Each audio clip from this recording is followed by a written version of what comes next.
Well, if we said the women's 1500 metres was oozing with quality, Steve, the men's 5000 next on the track is probably the event of the evening.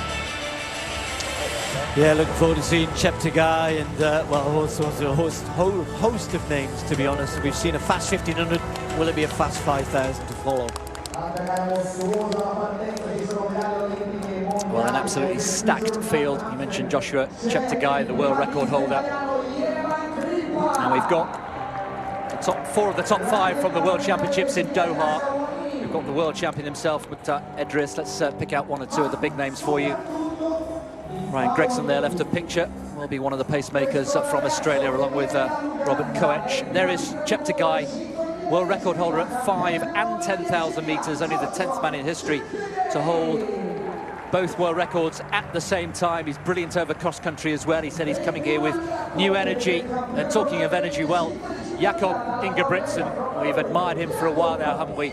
Only 20 years old, double European champion over 15 and 5,000 metres. A real test. He was 5th, faded to 5th in Doha.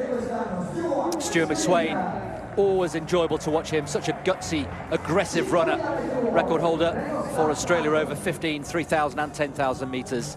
And you throw in, looked at Idris, who took the world title, starting in 2 groups. There you can see Katir, who had that wonderful run in Gateshead in the rain a few weeks ago. Set a lifetime best. Agida still competing at the age of 34.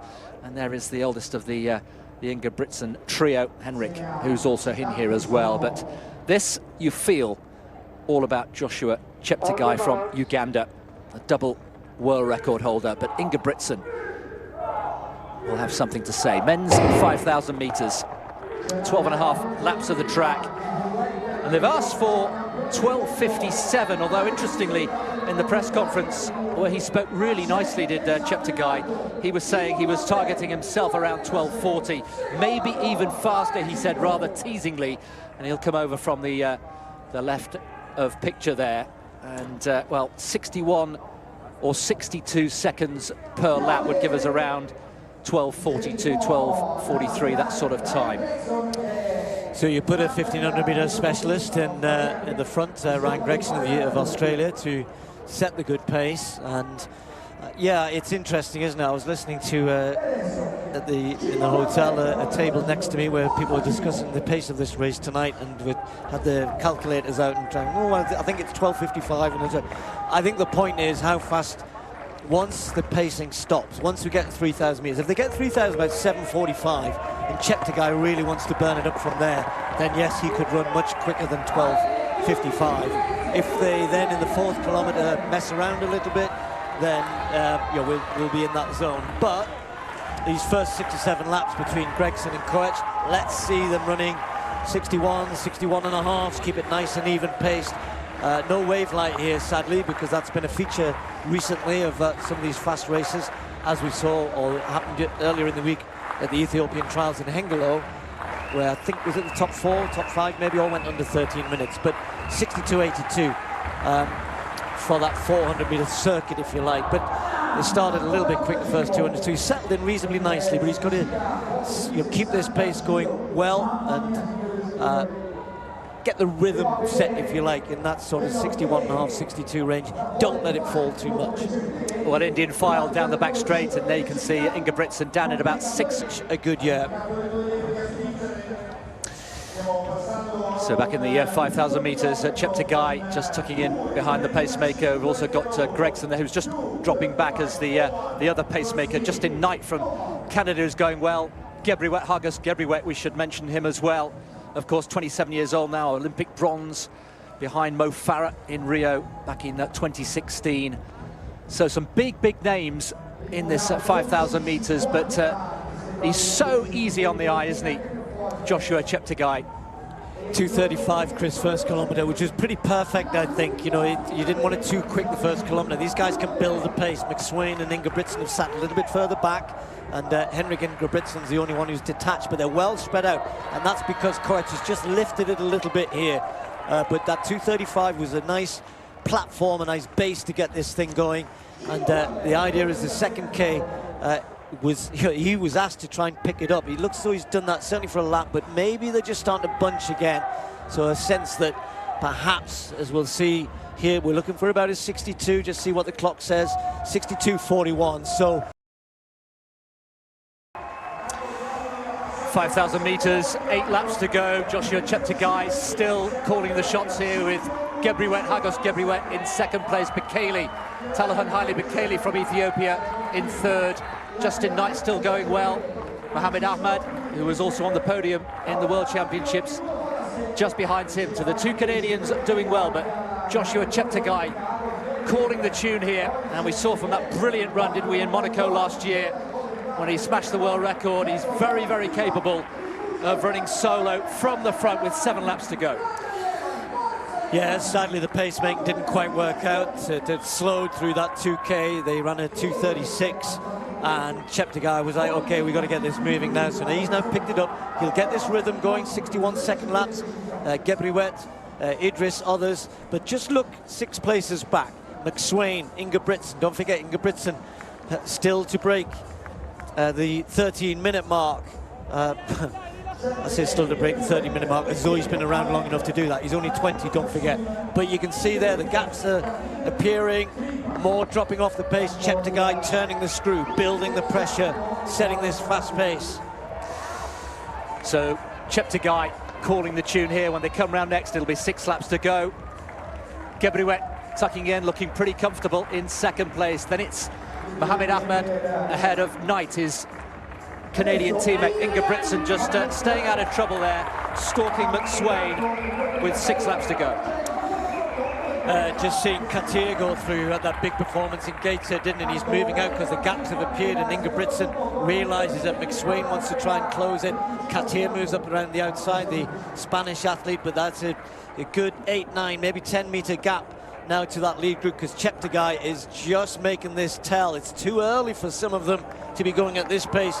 They know it, they understand it, and to be fair to Ingebrigtsen, he's doing his level best to try and get that second group back in touch with those leaders, but I suspect they're away and gone now, certainly the top 4. Yes, they are, the 4 away into the second half of the race, and Cheptegei winding it up. So far, Gebrewet is there, Ahmed is there, Knight is there. The Canadians doing very well indeed. These 4 well clear, and then a gap back to Ingebrigtsen, and Mohamed Katir taking closer order.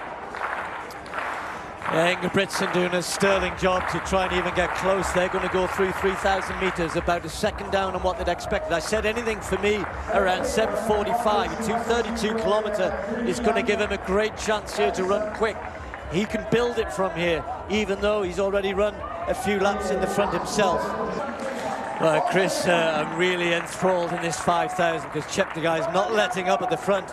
He's gone 61.1, 61.2, 61.06, 60.9.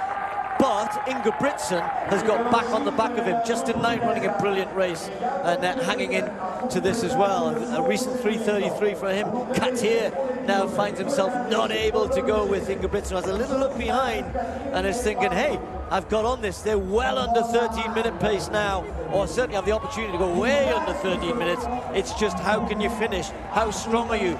And tell you what, there he goes. The 20-year-old Ingebrigtsen mixing it with Cheptegei, Gebrewet, Ahmed and Knight. Unbelievable, these 5 men now.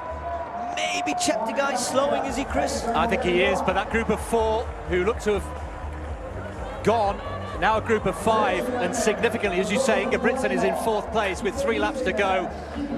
Remember, he's never broken 13 minutes, he's still only 20 years old, does much of his training at threshold level, likes to dictate from the front, certainly over 1,500 metres, but at the moment the man at the front is Cheptegei, with Mohamed Ahmad in second. Gebrewet still there in second place. He's looked very, very comfortable indeed. And a man we haven't mentioned very much is the world champion, Mukhtar Idris, who's out of the picture at the moment, but very, very impressive indeed. I think Idris actually dropped off. So did Henrik Ingebrigtsen, but look at his brother, look at his younger brother. He looks authoritative, he looks strong. Cheptegei did drop the pace on that previous lap. It was his slowest for 5 laps, 61.4. Nothing to be sniffed at, of course. Justin Knight looks under pressure. Ahmed, his teammate, who has run 12:47, moving up. They're just starting to bunch. Even Katir is getting closer. And Cheptegei, is this a 62? Somewhere round about that, let's see. Yes, it is, 62.6, another slower lap. So the pressure on now. Cheptegei in the front, but he's got so much company and he's going to get more as Katia gets closer. It's almost as it's rope-a-dope stuff, isn't it, from Cheptegei? He's putting surges in, but what a performance to get back on terms from Jakob Ingebrigtsen. Was really out of it as Ahmed now makes a move, and Cheptegei has been overtaken now on the shoulder, and Ahmed is taking closer order, and they're now bunching 4, 5 still there, 9 still in that group as well, and the lead changing. And look at this, Cheptegei is going backwards. His stint at the front is over. Is his race over? He rallies a little bit, just steps in front of Justin Knight. Ahmed picks it up. Gebrewet looks feisty, doesn't he? Didn't win during the week at the Ethiopian trials at all. There's so many strong Ethiopian runners, but as they come round now, the bell in sight is Gebrewet, Ahmed. Ingebrigtsen looks strong. Cheptegei needs to try and stay in touch. Katir's within reach. Well, Gebrewet, who's been there or thereabouts into the last 400. Gebrewet being stalked here by Ahmed. Ingebrigtsen now in third, and well, Cheptegei, here's a turn up for the books, is going backwards. It looks as though his race is going down the back straight with less than 300 to go. Is this going to be Jakob Ingebrigtsen's night? Is this going to be another step, another item on the CV for Jakob Ingebrigtsen? Gebrewet still going strong with 200 to go. Gebrewet, Ahmed, Ingebrigtsen, these three now pulling clear. Gebrewet gritting his teeth, but here comes Ingebrigtsen. Is he timing his run to perfection? Gebrewet, Ingebrigtsen on the shoulder, and Ingebrigtsen's found another gear. This is brilliant from the Norwegian. An outstanding run, never before, remember, under 13 minutes for 5,000 meters. What a win! He's smashed his lifetime best. 12:48, the fastest time in the world this year, and a massive personal best for Jakob Ingebrigtsen. And the fastest ever by a European. That beats Moorhit's European record, I make it. Sorry, excuse me. Yes, I think it is, and we're going to check that. I'm pretty sure he's set a new European record. Yes, it is. You can see that A means area. So 12:49 has gone, replaced by this man. But I have to say, Chris, what a way to do it.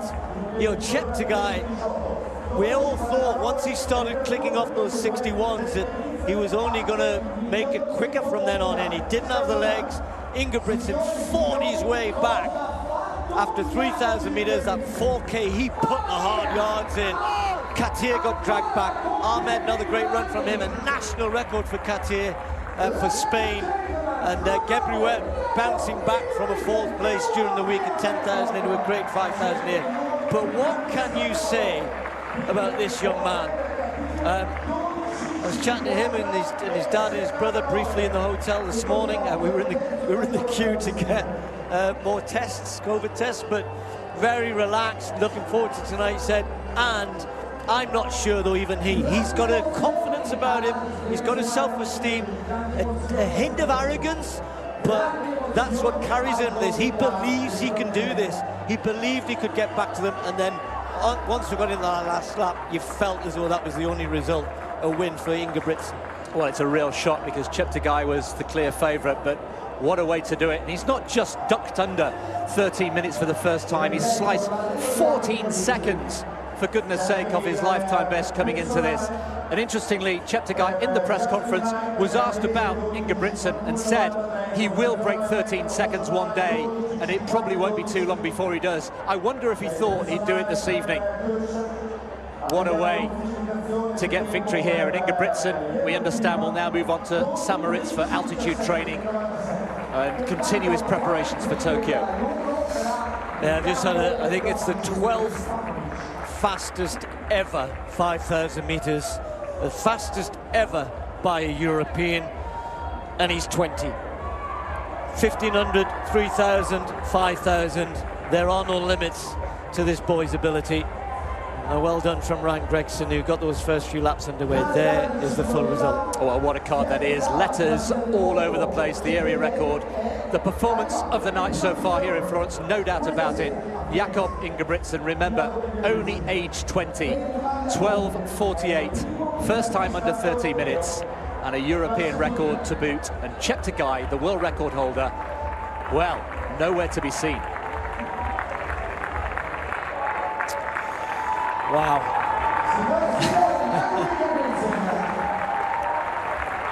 I sometimes wonder whether he's happy, that he's happy in his athletics, and he's happy because he's so focused.